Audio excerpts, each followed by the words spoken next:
Oh my goodness. Is it actually freaking working? Ah! Is it actually working? Because, oh my God, I've been trying to stream for, I don't know, too long. And I've had issues this morning. So here we go. Let's check the chat. Who's in here? Can you let me know if you can? Oh, Hoppers. Hey. How are you like almost always number one? How do you do it? How do you do it? Hello, Lee. Hello, Miss Jess. Hello, everybody. On a Sunday, we are here on a Sunday to talk smack about Eric Gower. Mm, mm, mm. Mm, mm, mm. Let's talk about Eric Gower. And before we get started, these are my theories, opinions, and these videos I make are for entertainment purposes only.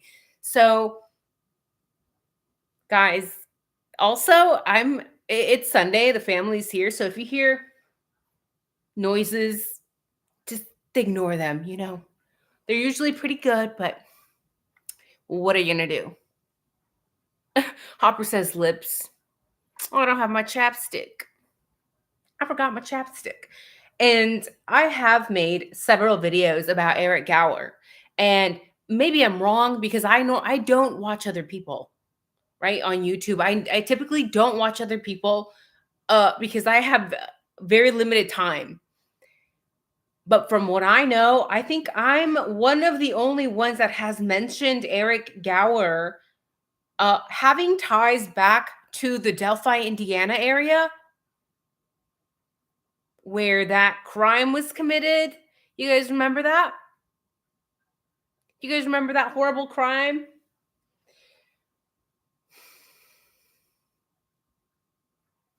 I even pulled up the original sketch.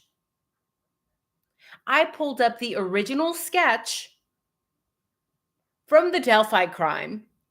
And in my personal opinion, it looks a shit ton like Eric Gower, right? Go watch my Eric Gower videos. I've made a handful of them.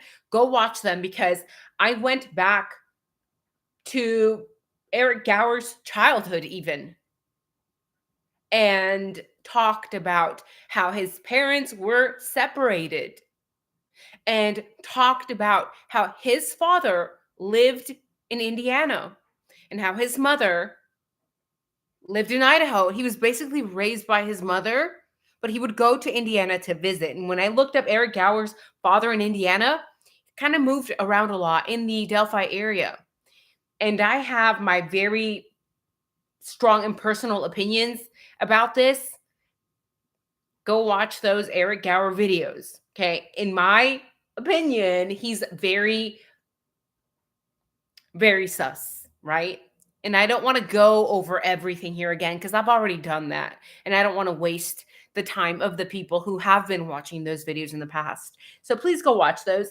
Now, some people don't realize that Eric Gower was a frat boy himself, attended U of I himself, has ties to the local police department himself, right? He used to dress as Santa Claus for the Moscow Police Department, right? To volunteer. And we know that his wife used to work with Moscow. I don't know if she still works there with the police department. She was not a cop. She was like a front desk lady, right? Like a secretary, right? Has all these ties, and now we know that he's also a frat boy. Well, guess what? Did you know that Sigma Alpha Epsilon, his fraternity for a couple of years at least, had this massive shutdown? So I found some images where Eric Gower was part of this frat in like let me see if I can scroll back. I think it was like year 2015 to 2016, 2016 to 2017. And then I went to the uiargonaut.com, which is the paper, one of the papers for the university, right? And there's a paper that was written here on March 13, 2018. And it says the University of Idaho Sigma Alpha Epsilon fraternity was shut down Tuesday by its national organization, according to a UI news release. So this was still happening, even though we know Eric Gower is an old man, right? Compared to the frat boys that were surrounding the Idaho 4 case. He's 30 plus. But when he was actually attending university, when he was attending this fraternity, the fraternity that he was a part of was shut down. It says, after an investigation by a national organization, the chapter failed to abide by its national guidelines, including certain safety and health violations. UI was notified of the investigation in December 2017. December 2017, Eric Gower was for sure still part of this fraternity, right? And the chapter was put on a cease and desist order by national fraternity, according to the news release. The university now knows the investigation included hazing, and is currently performing another investigation as part of the Student Code of Conduct. SAE members were notified today and must find alternative housing arrangements by March 18th. SAE freshmen will be moved to on-campus housing. Jody Walker, U of I Director of Communications, said SAE members can work with the Dean of Students' Office and UI Housing and Residence. So the incident comes just after UI Greek Life self-imposed a moratorium on all alcohol-related events in December in response to national occurrences of hazing, alcohol abuse, and sexual assault. Interesting. So it sounds like the fraternity was shut down. Well, they were shut down, right? And when I looked up why there are often these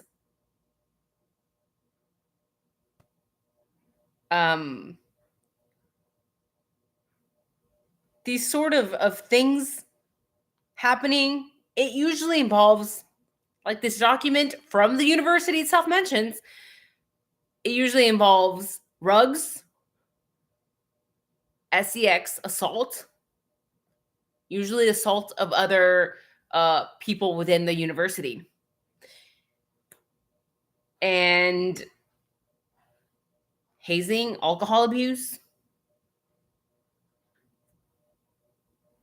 I'm not saying anything. I'm just saying Eric Gower is an alumni of this fraternity.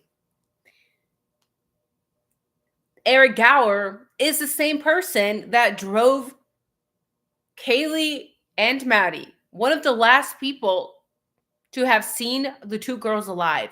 One of the people that has been mentioned, that has admitted, according to some of the legal documents, to sometimes not charge these drunk college women for these free rides, to sometimes even give them more alcohol.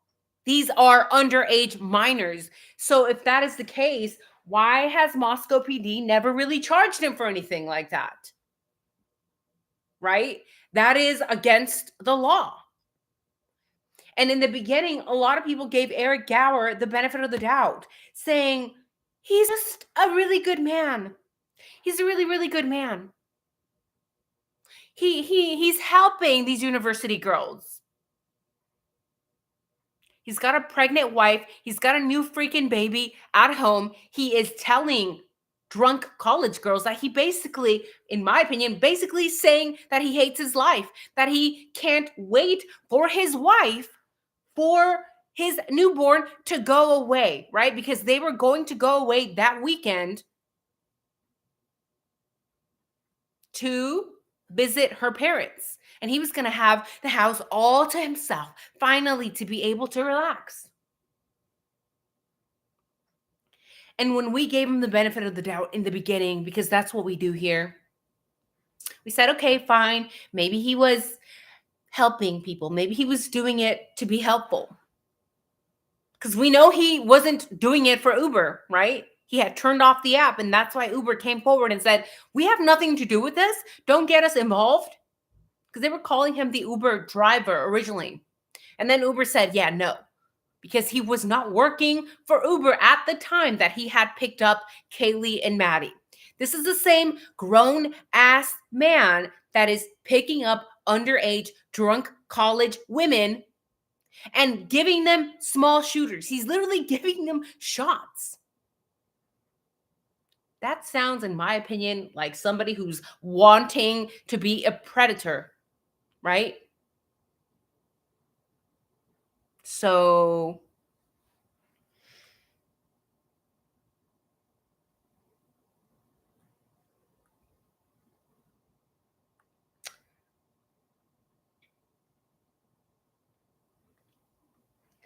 they were shut down for what it sounds like illegal substances, alcohol abuse, hazing. This was all Eric Gower's life, right? Little piece of his past there.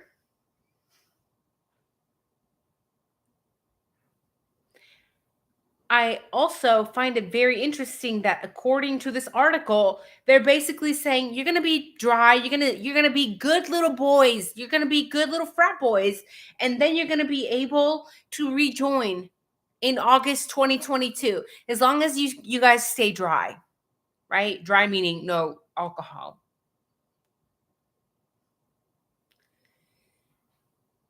And then, according to this article, there was going to have to be a live-in advisor to basically follow up on them, to basically babysit them, to make sure that they're following the rules that were set by U of I, right? Because we know that without that, they're not going to follow the rules. They're going to continue to SA people, because that's what they were doing, haze people, rugs, drink.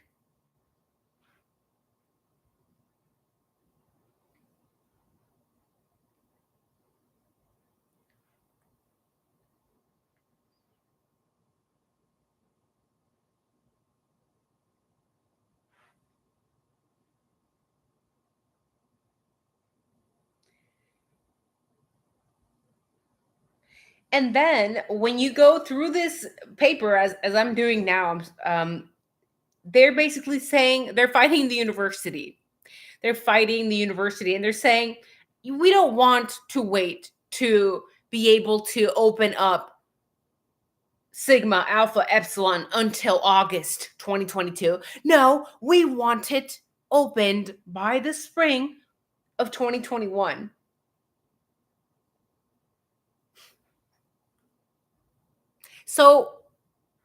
So what does that tell us?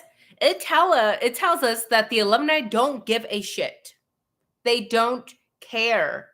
They don't care that these young frat boys are SAing people, that they're hazing people, that they're out there using probably rugs, probably abusing alcohol, a lot of them still probably underage, that they're acting like fools within the fraternity. They don't care. They're like, just open it up. Open it up now. Open it up in 2022. That's their only priority, right? Now, Eric Gower, weird as fuck. Again, if you have not watched all of my Eric Gower videos,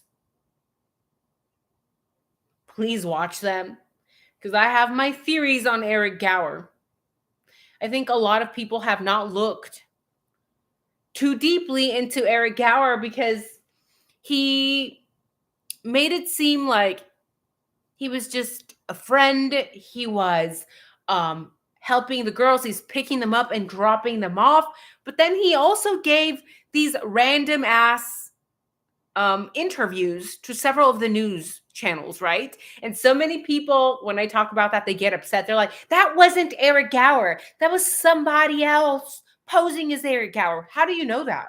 You weren't there, right? And we've taken interviews of other people. We have believed them. So why wouldn't we believe that those interviews were given by Eric Gower? You know, the ones where he said, my wife was afraid of Brian Koberger. We lived just 1,200 feet away from him.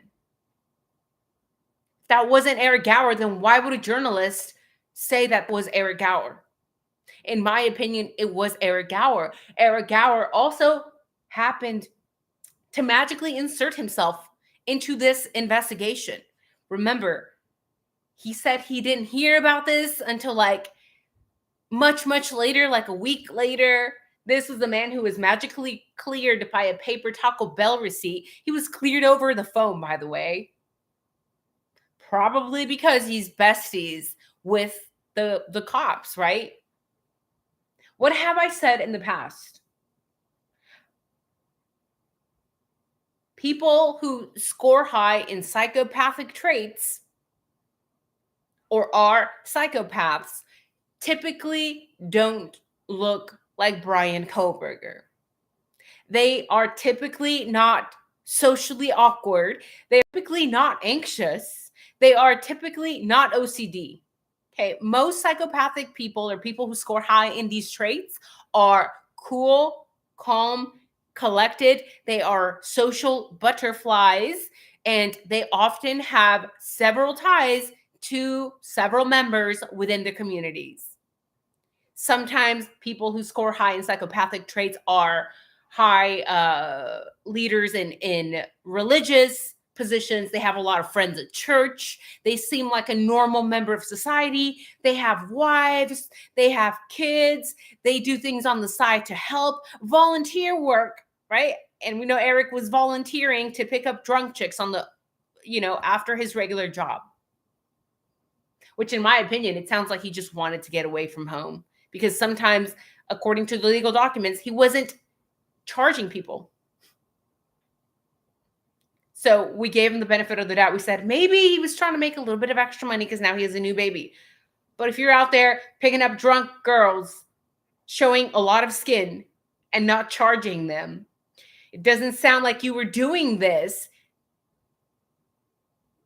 like, out of the kindness of his heart. Then we know that Dylan Mortensen called Eric. Right? She called Eric.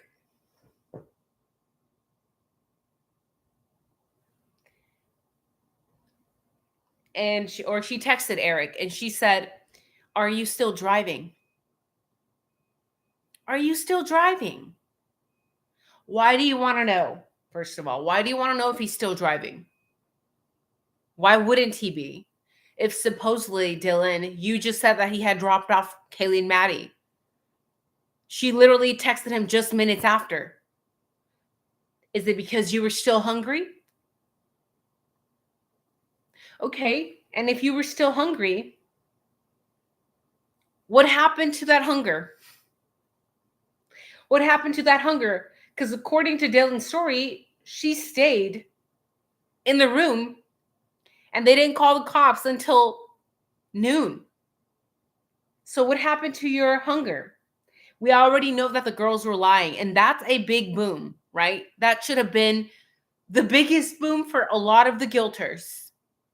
The fact that the girls had lied. And guess what? We know that the investigators, we know that ISP, we know that Moscow PD already had the records available to them, the phone records of Bethany and of Dylan. Meaning that if they already had the records and they already knew that these two girls had not been asleep. Because we see activity left and right. They are texting people. They are calling people. They are adding contacts to their phone. They are on TikTok. They are on Yik Yak. They are on LinkedIn. They are FaceTiming people. They are calling people. taking pictures, editing pictures. Law enforcement already knew that, and they still willingly came to us, we the people, stood up and gave bullshit interviews and said, the girls were asleep. The girls were asleep. Why were they trying to protect them from the get-go? You already knew that they were not asleep.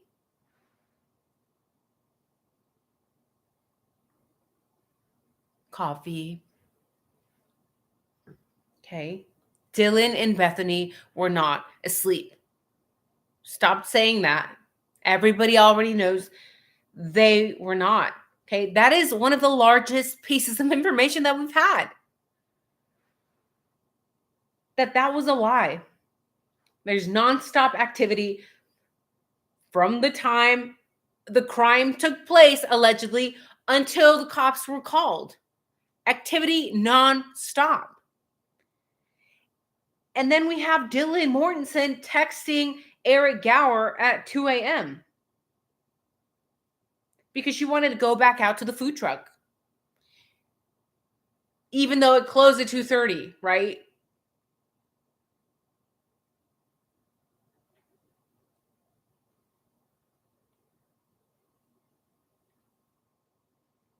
But Dylan Mortensen was trying to go out, still knowing that the food truck is about to close. Maybe wants to go get some food. Again, the truck is only, 5 minutes away or something? But here, it's like noon when you guys called the cops.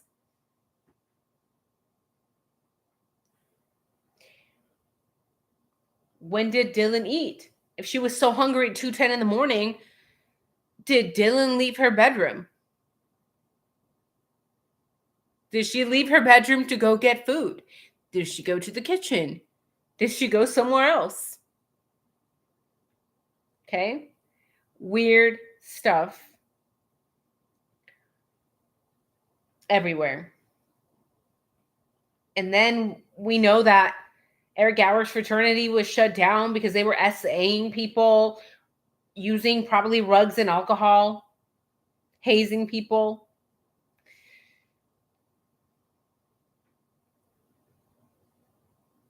Crazy.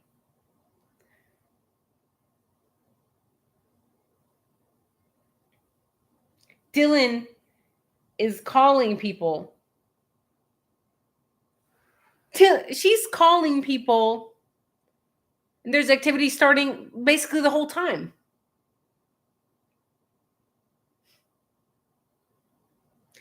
Dylan and Bethany are texting back and forth from like 4:20 to like 4:24. Then at 4:24, Dylan calls Ethan Chapin. And you have all these officers post Idaho 4 that are going into 1122 King Road, and not one person is mentioning the smell of death, of fluid, of copper, of iron, of feces, of urine, of 4 people that were just, oh my God, Blake Pryor. Hi, Blake, you're here. Thank you so much for the $9.99. I really appreciate it. It's going to buy me more coffee for today. I've been working from home, so thank you. Dylan's calling people. I just want to know. We haven't heard anybody, not Hunter, not Emily, not Bethany, not Dylan. No one is mentioned. No one's mentioning anything about the foul stench that would permeate that home.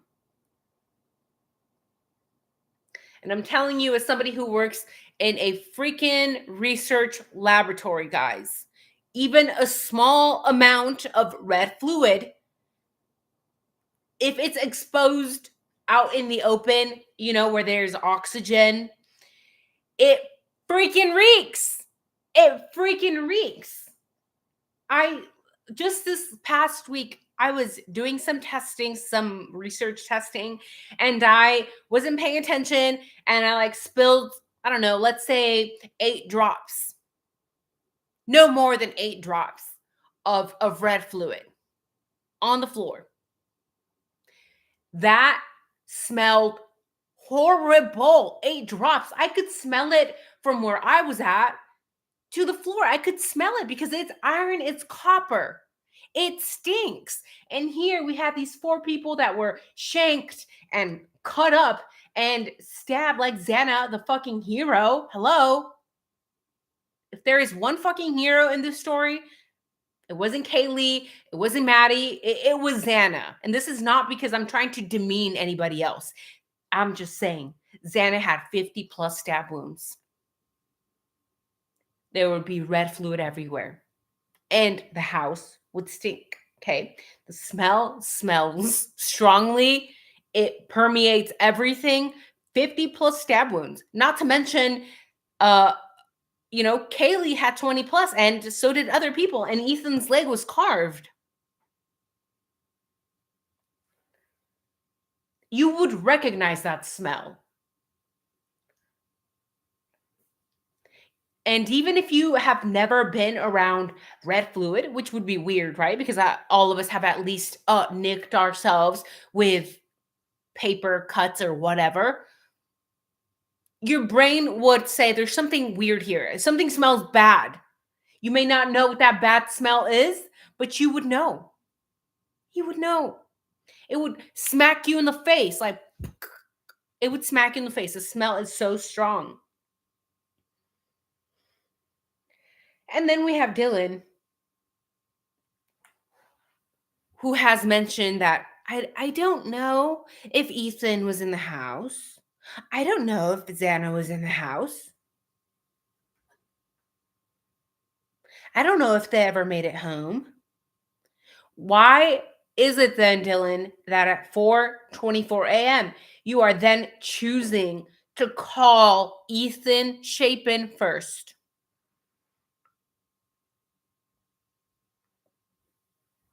Do you guys find that a little bit weird, a little bit odd? Before Dylan even went down to Bethany's bedroom, she's calling Ethan Chapin at 4:24. Why are you calling him first if you supposedly didn't know that Ethan was at home? Why is that the first person that you are reaching out to?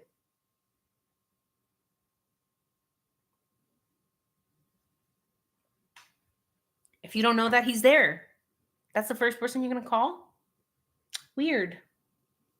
Huh, you know what else is weird? If we look at the timeline earlier at 4:22, guess who is calling Ethan Chapin also? Bethany Funk. Why are Bethany and Dylan calling Ethan if Ethan is supposedly not there? And they also claimed that they were not that close to him, right? And they've also mentioned that sometimes he would sleep there, sometimes he wouldn't, so you never really knew. So why is that the first person that you're calling? Why wouldn't you call Kaylee first? Or Xana first? Why wouldn't you call Xana first if she actually lives there? Why are they both reaching out to Ethan Chapin first?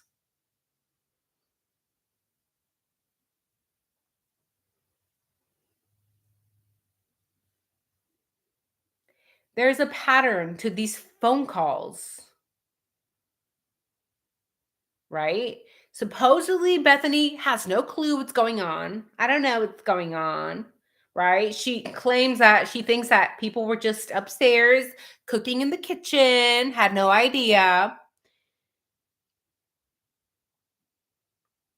even though they're not home, which again doesn't really make sense now, does it?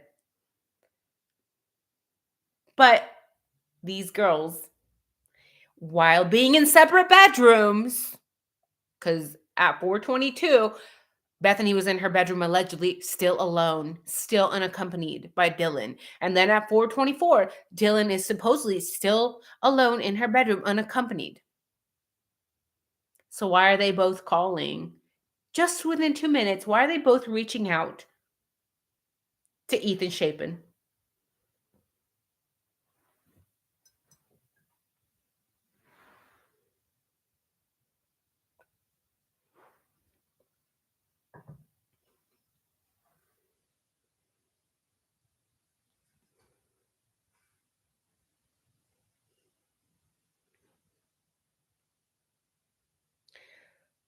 And then Bethany shouldn't really know what Dylan Morrison is doing on the second floor when they're both on the phone, right?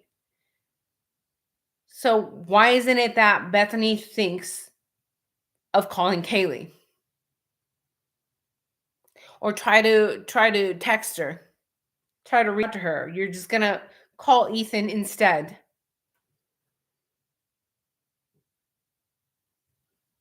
And I also am very curious because we know Dylan mentioned she saw Xana on the floor. Did you tell Bethany that? Did you tell Bethany you saw Xana on the floor? Or did you just keep that to yourself? That is strange, right? Because we have heard Dylan mention, I thought she was just drunk, passed out on the floor. But that's when we thought that all the lights were off. And then documents were released that were telling us otherwise. In fact, the legal documents told us that all the lights were on. Therefore, how is it that Dylan passed right by Xana while all the lights are on at the home and you didn't see red fluid? You didn't bother to go over there and check? All the lights were on. And then you just went to Bethany's bedroom instead. Did you mention it to Bethany? And if you did, what did Bethany say? What was your plan? You were just like, oh well, fuck it. Let's just leave her on the floor. Did you just both choose to leave her on the floor?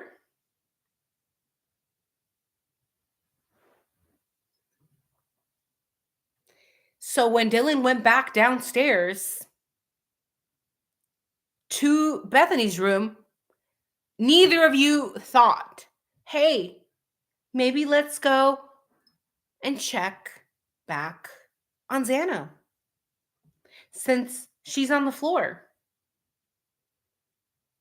No one is picking up their phone.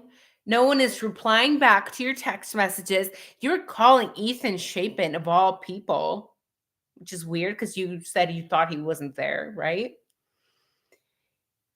You just saw Xana on the floor wearing no pants. And you didn't have a little gathering in the bedroom maybe when you got down to Bethany's room and think, hey, maybe we should go check on Xana. She is pantless and she's laying on the floor. You didn't see red fluid. All the lights were on.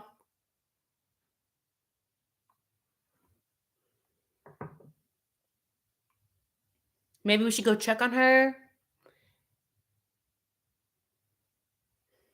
Or maybe we should try to call Ethan because she's passed out on the floor.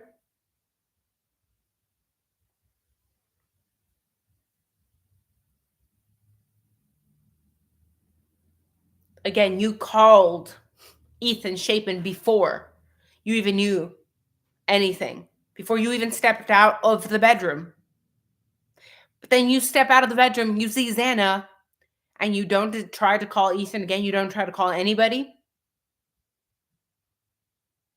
You didn't even try to put a blanket on her, try to keep her warm. Maybe this is a different generation, but I was in college. A lot of you guys were in college. Of course, there was alcohol. And even though I was too scared to drink when I was in college, I was too afraid. Um, if I saw my girlfriends, my roommates, drunk and passed out, you would at least go check on them, you know? You wouldn't leave them face up. It's basic knowledge, I thought, to put them on their side, especially if they've been drinking, right? Because in case they do happen to throw up, you don't want them choking on their own vomit. And again, I graduated school when I was 16. I graduated high school when I was 16. Okay. So I started college at 17. I was very little. And even I had that common sense. Okay. Even I had the common sense to check on my fucking roommates. Right? Vicky, I mentioned the painting in the last live.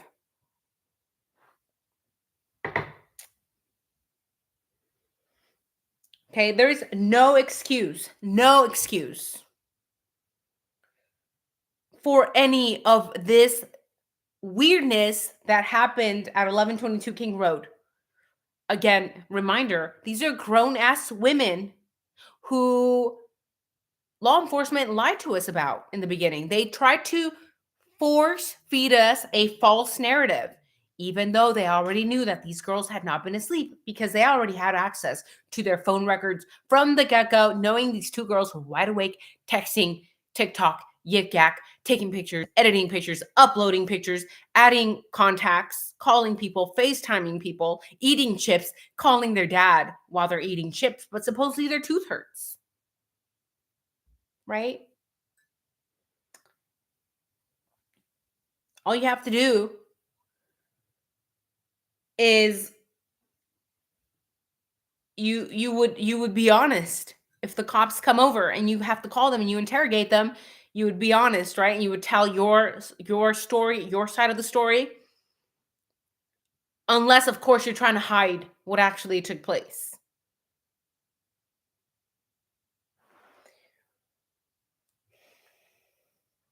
And when we pay close attention to the body cam footage where Dylan is being interviewed, it sounds like she's telling the cop that she heard everything, which contradicts the the interviews on the written documents, right? How is it possible that these two grown women just sat there with four unalived bodies for hours and hours and hours? How is it that Bethany was claiming that, what was it? Is it Tylenol? Was it Tylenol that made her pass out? You called your dad because you had a toothache? But I thought you guys were so scared. So you didn't mention it to your dad when you were FaceTiming him? You just said, "Oh my god, we saw a masked man," but did you even mention that? Did you mention being scared, or you just went straight to your fucking toothache? And how were you eating chips if you had a toothache?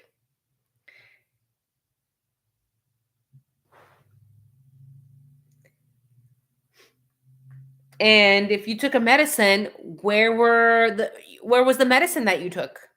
If you took medicine for your toothache, you had the medicine in your room? It wasn't in the bathroom? Did you ever go to the bathroom? Were you never in the bathroom? How did you take the medicine?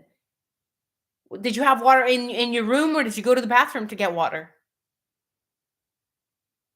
Right?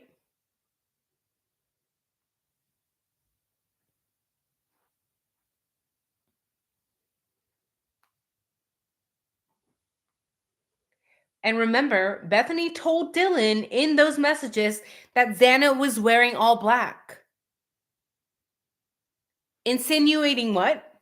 Insinuating that the man Dylan said she saw in all black was probably Xana. But Xana wasn't answering the phone and neither was Ethan. So wouldn't that mean from the get go that something is off, that something is wrong?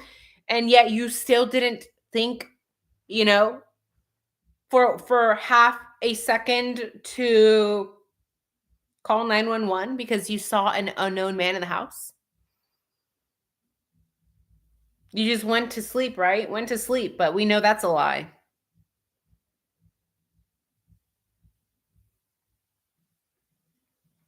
We know that they always give the stupid, lame excuse that it was a college party. Guys came in and out all of the time. They came in and out all the time. Wearing a ski mask all the time? Really? With one bushy eyebrow? Maybe, because we have seen several pictures out there with weird effing frat boys and sorority girls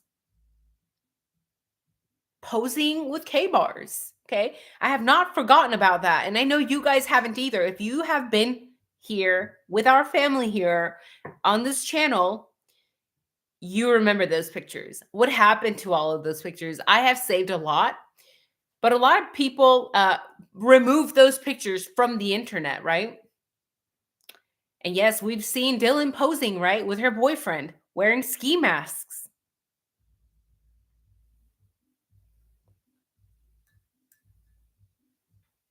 In my opinion, the fact that she keeps saying at 4 a.m., but then does literally nothing until the perpetrator literally leaves the house tells us everything we need to know.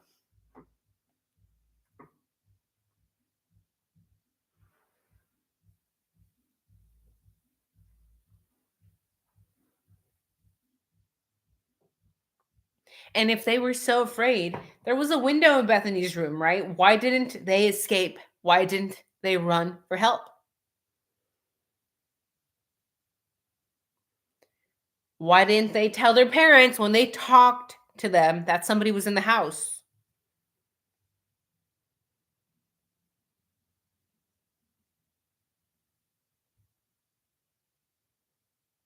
And when we go back to Bethany Funk's first interview outside of 1122 King Road, where she's talking to the cop, she keeps referring to her phone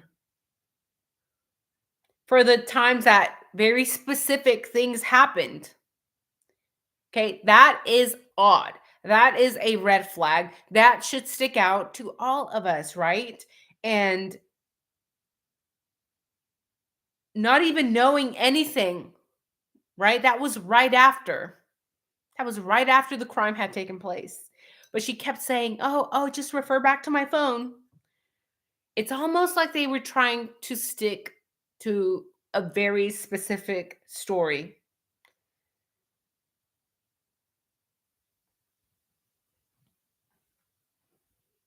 And the whole trauma response thing, it was the trauma response. That's why they didn't call the cops. It was a trauma response. Okay, that's not a trauma response, okay? In my opinion, that implicates them. And in my opinion, that shows that at least they know something at minimum.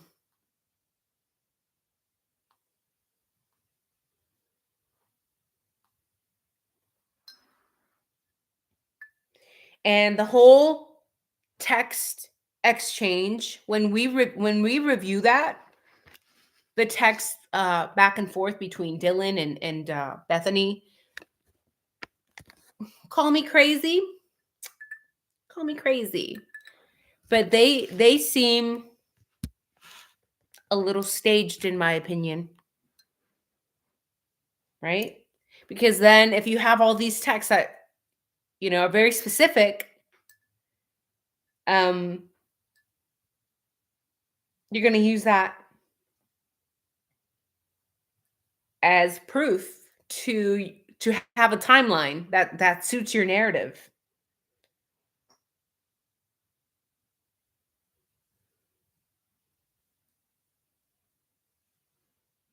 What in the world were they doing for those 8 hours? I mean, they were taking pictures, they were making phone calls, and then the phone records show that there's like a text or phone call at 10 something. So why would they be calling or texting each other when they were supposed to be in the same room? and didn't leave until the police came, right? They supposedly didn't leave, not even to go to the bathroom.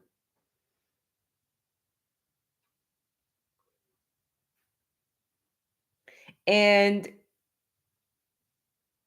when we look at the timeline of the messages, how is Dylan sending these Snapchats when she's supposedly running down to Bethany's room being terrified in the dark? Well, not in the dark because now we know that all the lights were on, right? We're supposed to believe that you were like running down. You were so afraid. All the lights were on. You happened to see Xana on the fucking floor. You didn't do anything. You didn't call 911. You didn't check on her. You were so afraid. You're so afraid, but you still had time to send all these Snapchat messages, right? You much would rather Snapchat people while you're supposedly running to Bethany's room. You would much rather do that than actually maybe call your boyfriend for help. Maybe call 911 for help.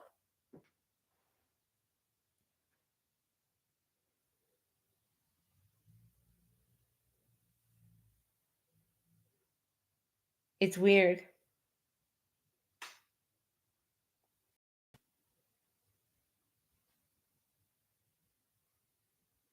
It's crazy, guys. I have to go do some things around the house. I hope you guys enjoy the rest of your weekend. I may be back. There's another topic I want to talk about. Oh my God, I've been here almost an hour. Thank you guys. Thank you, Blake, so much for all of the super chats. Also, I wanted, this is not for one person specifically what I'm about to say.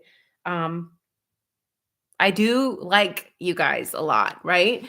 And I do have almost 3,000 of us in Instagram, like on Instagram, I mean.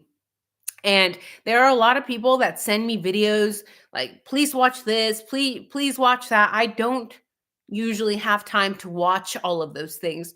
There are 3,000 plus of you there and only one of me. So I try my very best to respond to everybody. But remember, I uh have a family and bills and jobs.